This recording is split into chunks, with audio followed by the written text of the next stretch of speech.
ganteng terus. Ngejreng sih.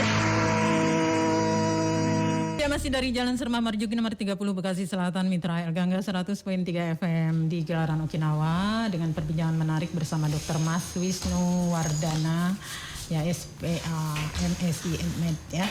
Dan di sini ada tema yang kita angkat, kesehatan anak pasca pandemi ya, dampaknya tentu menyeluruh ya, bukan saja kepada anak-anak tapi orang dewasa. Lalu berapa lama sih dok waktu yang diperlukan sejak tertularnya infeksi? Kalau misalnya yang kita anggap aman ternyata si anak itu terkena. Nah itu kemudian kita bisa melihatnya secara pasti bahwa itu dia terkena COVID gitu loh. Dari dampak dari COVID kemarin gitu. Nah itu penyakit apa sih dampak dari penyakit setelah COVID kemarin? Ya. Apakah masih COVID atau ada hal-hal yang lain gitu? Ya, terima kasih Bu. Ya. Jadi gini, ada penyakit yang COVID itu biasanya sih kita pantau. Biasanya kan setelah dinyatakan tegak oleh dokter, dikatakan sakit COVID, kemudian setelah dinyatakan sembuh, biasanya kita pantau. Setelah 1 minggu, kemudian kontrol. Kita lihat adakah penyakit lain yang dampak dari COVID-nya gitu. Nah, biasanya sih kita pantau paling enggak kalau ini kan fungsi hati. Fungsi hati paling enggak kita lihat dari kondisi anaknya sih kita pantau dulu.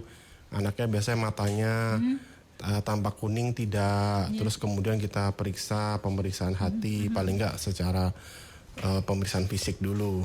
Hatinya tampak membesar atau tidak. Kalau ada seperti itu biasa kita cek.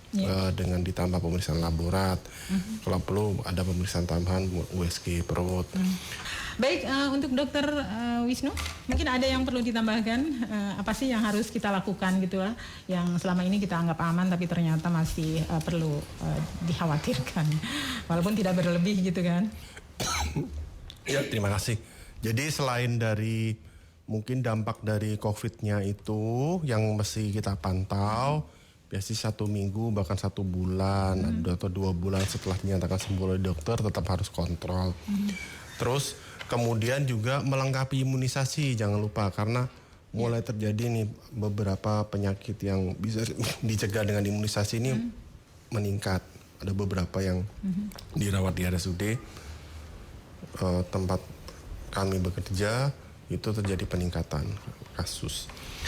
Nah terus untuk penyuluhan kami sih biasa rutin mengerjakannya biasanya sih sebelum poliklinik mulai kami mengerjakan penyuluhan dan juga bisa di follow di Instagram kami ya. IDAI Bekasi, jadi tulisannya kecil semua, nyambung ya, IDAI Bekasi, Instagram IDAI Bekasi. Terus ada juga Instagram dari bagian anak di bagian kami yaitu KSM IKA Bekasi. Nah itu disambung aja huruf kecil semua. Nah itu nanti bisa di follow. Terus yang ketiga Instagram dari RSUD Cam Bekasi. Nah itu huruf kecil semua disambung. Nah itu ada 3 Instagram kami biasa lakukan penyuluhan rutin di situ.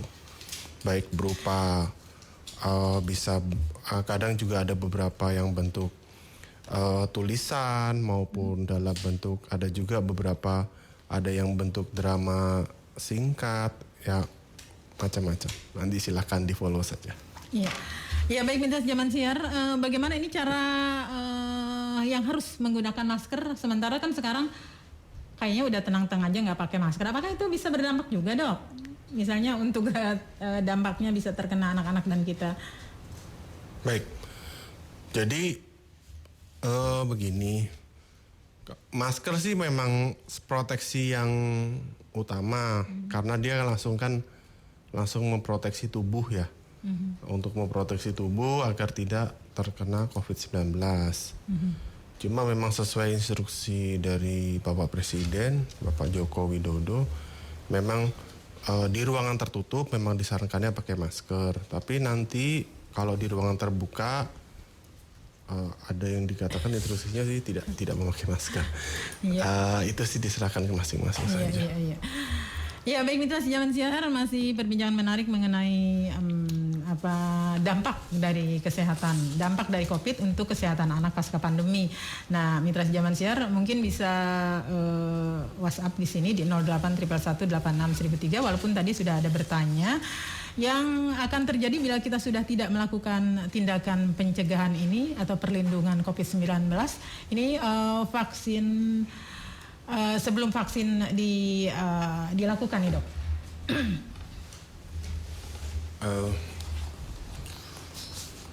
Yang jelas sih kalau sebelum vaksinasi dilakukan sih anaknya harus sehat dulu ya. Sehat, dinyatakan sehat oleh dokter.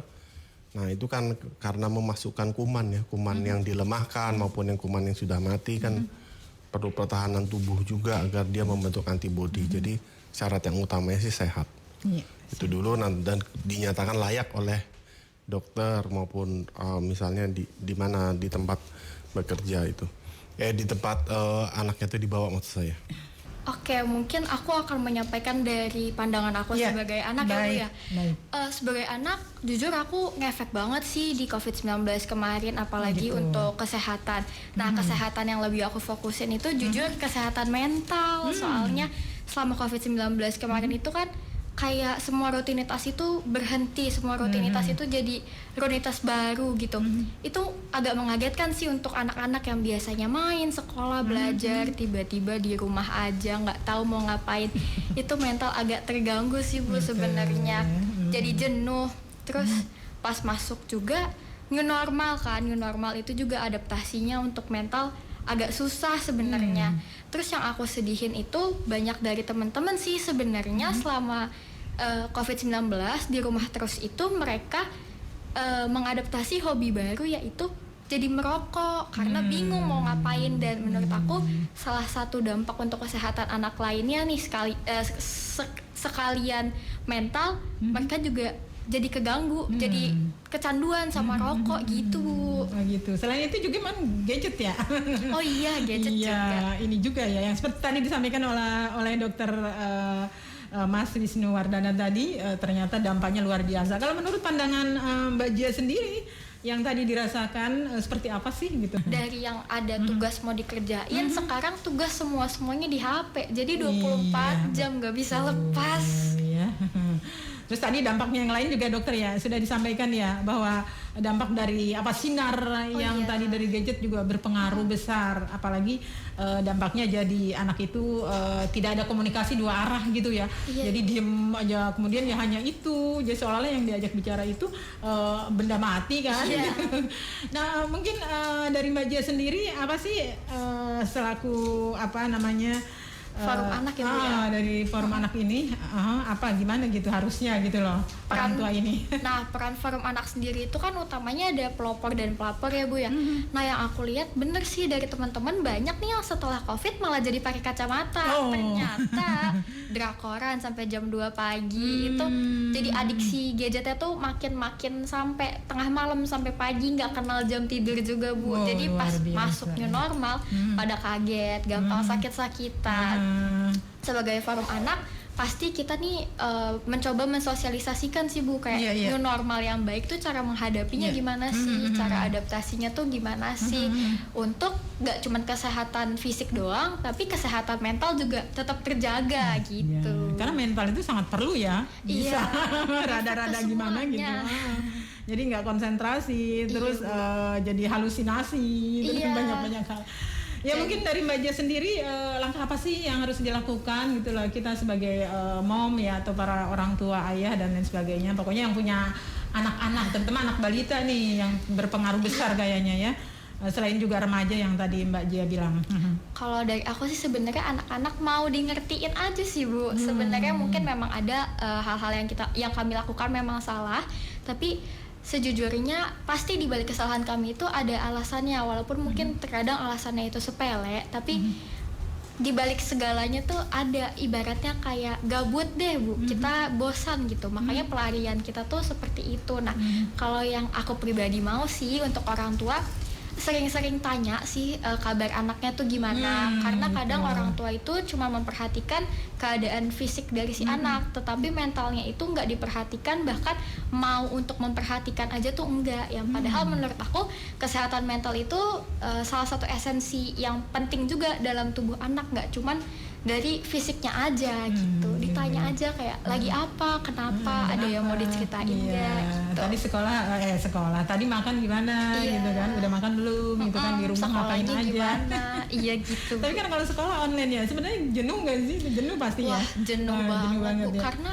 entah kenapa menurut aku sekolah online tuh jauh lebih susah daripada sekolah offline. Mungkin efek nggak ketemu temennya itu kali ya Bu ya, pure cuman belajar mengerjakan tugas, dikejar deadline. Itu bener-bener bangun tidur ketemunya HP, kejar tugas, deadline, istirahat lagi, mainnya juga di HP lagi. Itu bikin bener-bener jenuh gitu, ya.